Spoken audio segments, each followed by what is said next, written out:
नमस्कार। आज की बातचीत का विषय है एक ऐसा सिस्टम जो हमारे अंदर है, चुपचाप काम करता है, पर हमारी सेहत, हमारे मूड, यहाँ तक कि हमारे फैसलों पर भी गहरा असर डालता है।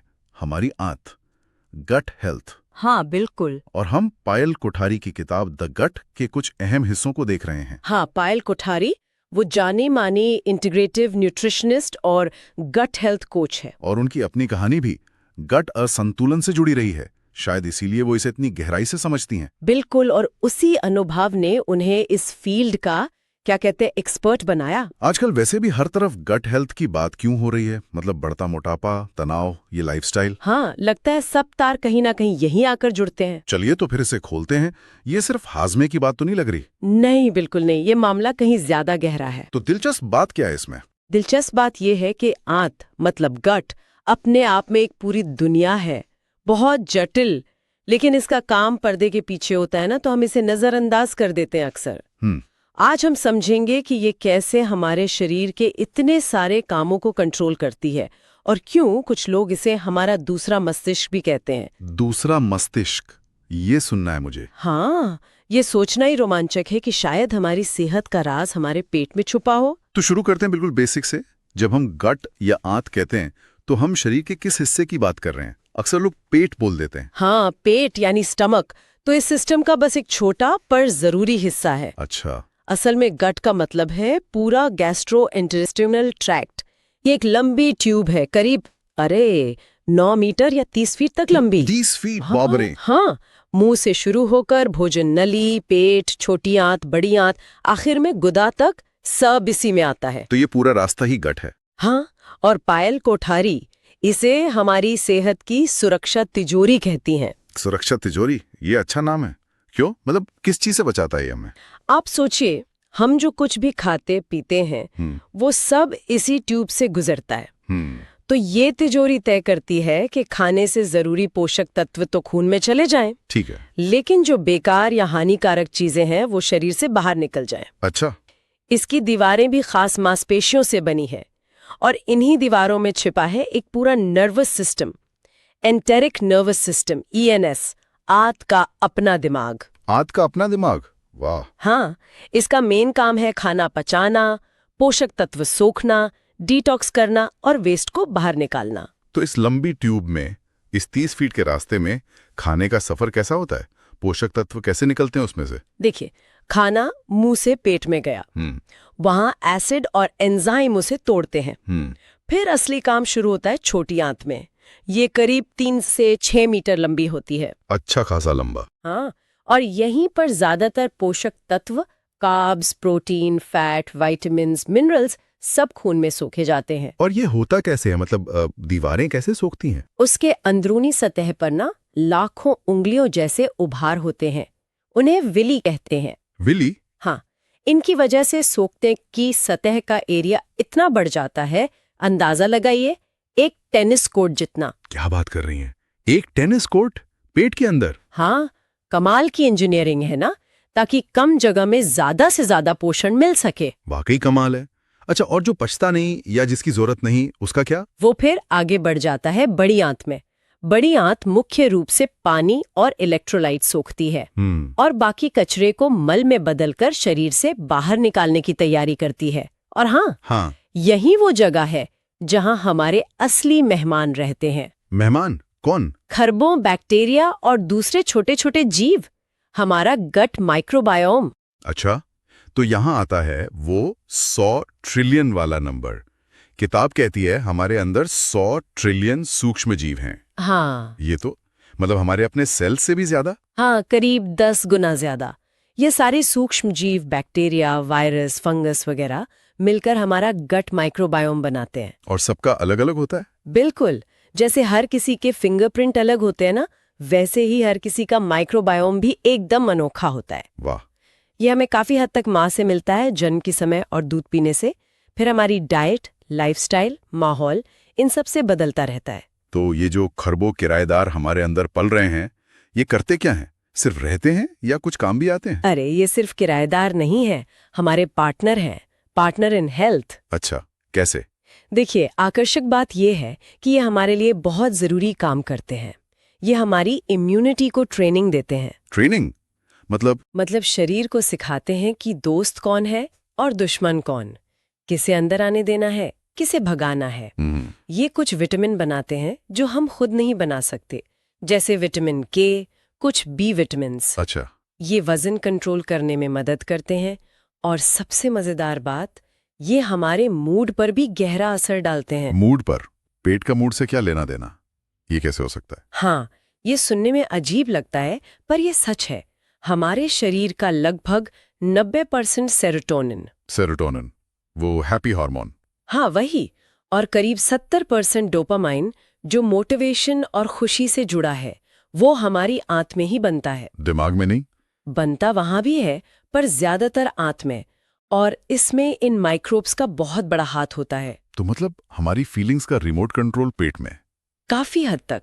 किताब में ये भी बताया है कि कैसे हमारे पूर्वज जो थे ग्रेट एप्स, उनका माइक्रोबायोम हमसे मिलता था, पर खेती और फिर मॉडर्न खाने ने इसे बदल दिया।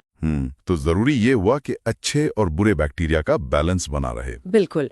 जब अच्छे बैक्टीरिया ज्यादा होते हैं, इसे सिम्बायोसिस कहते हैं, सब ठीक चलता है। ठीक है। लेकिन जब एंटीबायोटिक्स, खराब डाइट, तनाव या किसी और वजह से बुरे बैक्टीरिया बढ़ जाते हैं, अच्छे कम हो जाते हैं, इस असंतुलन को कहते हैं डिसबायोसिस। हाँ, और यहीं से फिर कई तरह की दिक्कतें शुरू हो सकती हैं। अच्छा, और वो दूसरे मस्तिष्क वाली बात आपने शुरू में कहा था, एंटेरिक नर्वस सिस्टम, ईएनएस, क्या ये सच में सोचता है?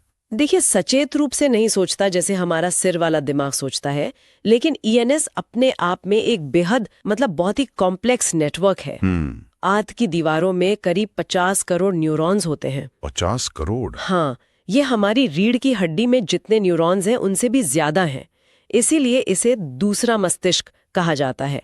ये पाचन क्रिया को काफी हद तक खुद ही कंट्रोल करता है, बिना हमारे मेन दिमाग के सीधे दखल के। तो ये दोनों दिमाग, सिर वाला और पेट वाला, आपस में जुड़े हुए हैं, बात करते हैं। हाँ बिल्कुल। अगर हम इसे बड़ी तस्वीर से जोड़ें तो ये होता है गट ब्रेन एक्सिस के जरिए। GBA? हाँ, गट ब्रेन एक्सिस। ये समझिए एक 2-वे कम्युनिकेशन हाईवे है जो हमारे सिर वाले दिमाग के सेंट्रल नर्वस सिस्टम CNS और आंत के एंटेरिक नर्वस सिस्टम ENS को जोड़ता है। हाईवे? हाँ, और इस हाईवे पर दोनों तरफ से ट्रैफिक चलता है, हार्मोन्स, न्यूरोट्रांसमीटर्स, नसों के जरिए। ये दोनों लगातार एक दूसरे को संदेश भेजते रहते हैं। और इसमें वो वेगस नर्व का क्या रोल है जिसका जिक्र है किताब में? वेगस नर्व इस हाईवे की मेन सुपर हाईवे लाइन है, समझिए। ये सबसे लंबी क्रेनियल नर्व है, ब्रेन स्टेम से निकलती है और गर्दन, छाती से होती हुई पेट और आंतों तक जाती है, लगभग हर अंग को छूती हुई। इसीलिए इसे भटकने वाली नर्व कहते हैं शायद। हाँ बिल्कुल। ये आंत से दिमाग तक सिग्नल ले जाती है, जैसे पेट भरा है या खाली है या कोई जलन है, और दिमाग से आंत तक भी, जैसे तनाव है तो पाचन धीमा कर दो। ओह, तो जो हम कहते हैं गट फीलिंग या अंदर से आवाज आ रही है, क्या उसका बेसिस यही कनेक्शन है? पेट में गुड़गुड़ होना या किसी बात पर पेट में मरोड़ उठना? बिल्कुल। ये सिर्फ कहावतें नहीं है। ये गट ब्रेन कनेक्शन हमारी लड़ो या भागो यानी फाइट और फ्लाइट प्रतिक्रिया में बहुत अहम रोल निभाता है। कैसे? जैसे ही खतरा महसूस होता है, दिमाग तुरंत आंत को सिग्नल भेजता है, पाचन धीमा हो जाता है ताकि एनर्जी मांसपेशियों को मिल सके भागने या लड़ने के लिए। हाँ, होता है ऐसा। इसी तरह आंत से मिलने वाले सिग्नल हमारे मूड, हमारी चिंता, यहाँ तक कि हमारे इंट्यूशन सहज ज्ञान को भी प्रभावित करते हैं। तो जब आप कहते हैं मेरी गट फीलिंग कह रही है, तो हो सकता है आपका दूसरा मस्तिष्क ही आपसे बात कर रहा हो। ये तो बहुत ही दिलचस्प है। लेकिन तब क्या होता है जब ये सिस्टम गड़बड़ हो जाता है? जब वो सुरक्षा तिजोरी जिसकी बात हुई थी वो कमजोर पड़ जाए? किताब में लीकी गट सिंड्रोम का जिक्र आता है। हाँ, लीकी गट, या जिसे कहते हैं आंतों की बढ़ी हुई पारगम्यता, इंक्रीज्ड इंटेस्टाइनल परमिएबिलिटी। ये एक ऐसी कंडीशन है जहां आंत की अंदरूनी दीवार, जो आम तौर पर एक बहुत टाइट फिल्टर की तरह काम करती है, वो कमजोर पड़ जाती है। आप ऐसे सोचिए कि वो दीवार ईंटों से बनी है और ईंटों के बीच में सीमेंट लगा है, जिसे टाइट जंक्शंस कहते हैं। ठीक है, ईंटें और सीमेंट। लीकी गट में इन ईंटों के बीच का सीमेंट यानी वो टाइट जंक्शंस ढीले पड़ जाते हैं।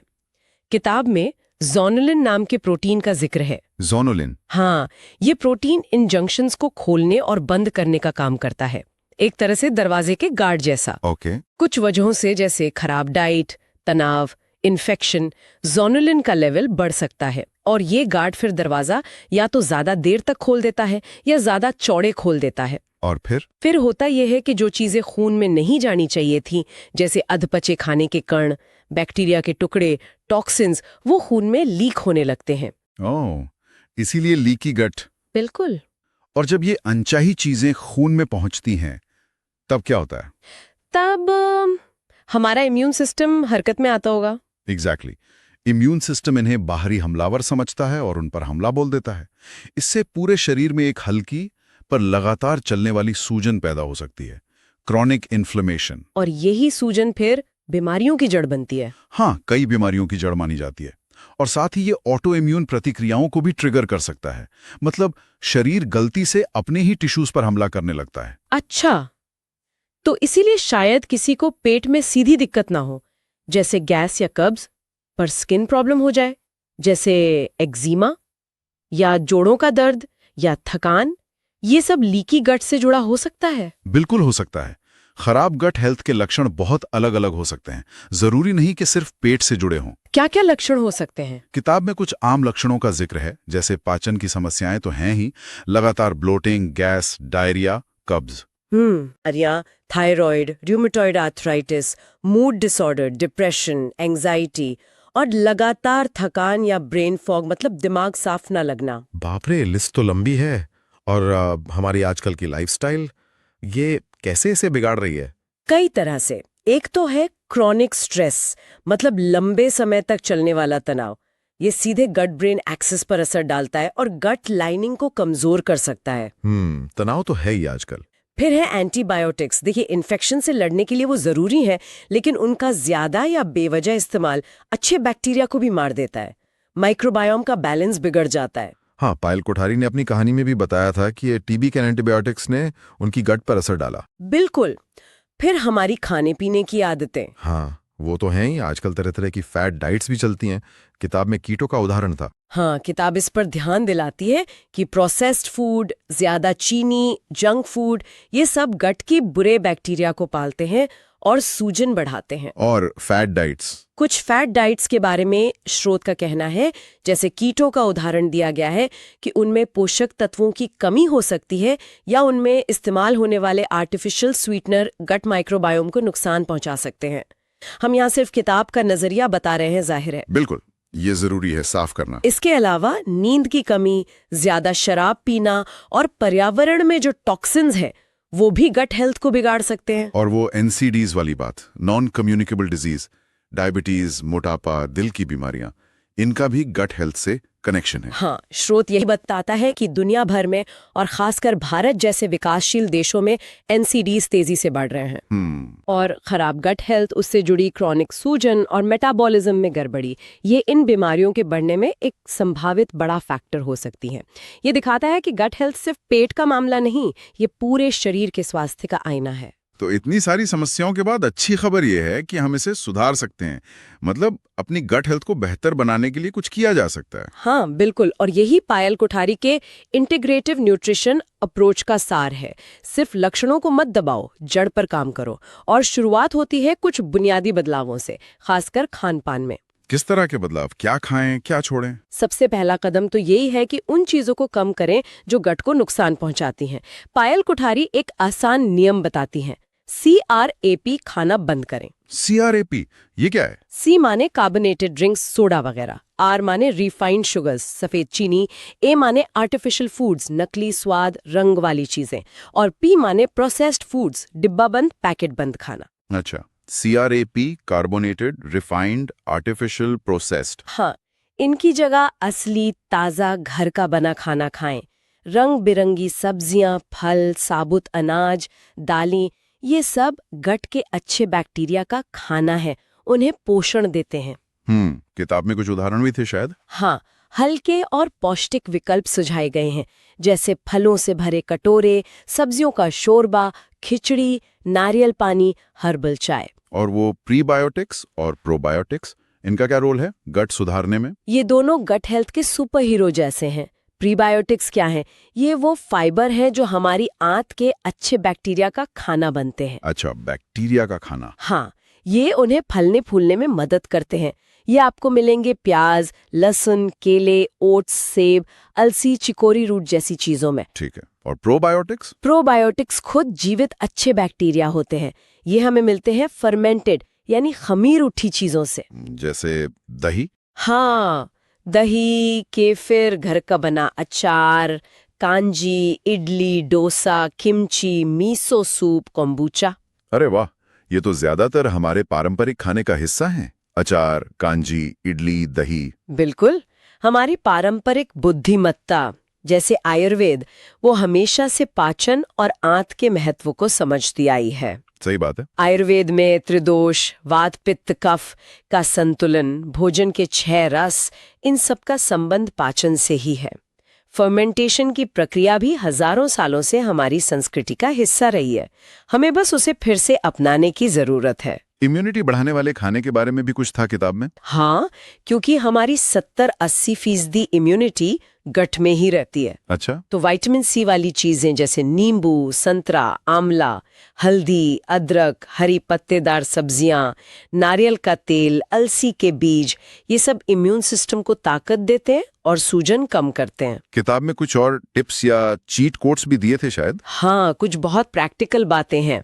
जैसे पायल कोठारी 6 सर्वश्रेष्ठ डॉक्टरों का जिक्र करती हैं। 6 डॉक्टर कौन है वो? धूप, ताजी हवा, साफ पानी, सही पोषण, अच्छी नींद और रोजाना व्यायाम, ये सब गट हेल्थ के लिए जरूरी हैं। ये तो सही है, बेसिक पर जरूरी। और एक अहम बात, अपनी गट फीलिंग्स को सुनना सीखें। आपका शरीर अक्सर आपको संकेत देता है कि क्या सही है क्या नहीं। फैट डाइट के पीछे भागने की बजाय संतुलित टिकाऊ खानपान अपनाएं। किताब में 7 दिन के गट रीबूट प्लान का आइडिया भी है और कुछ आसान रेसिपी भी, जैसे ग्रीक सैलेड या हुम्मस, ये दिखाने के लिए कि हेल्दी खाना बनाना मुश्किल नहीं। तो इस पूरी बातचीत का सार क्या निकला?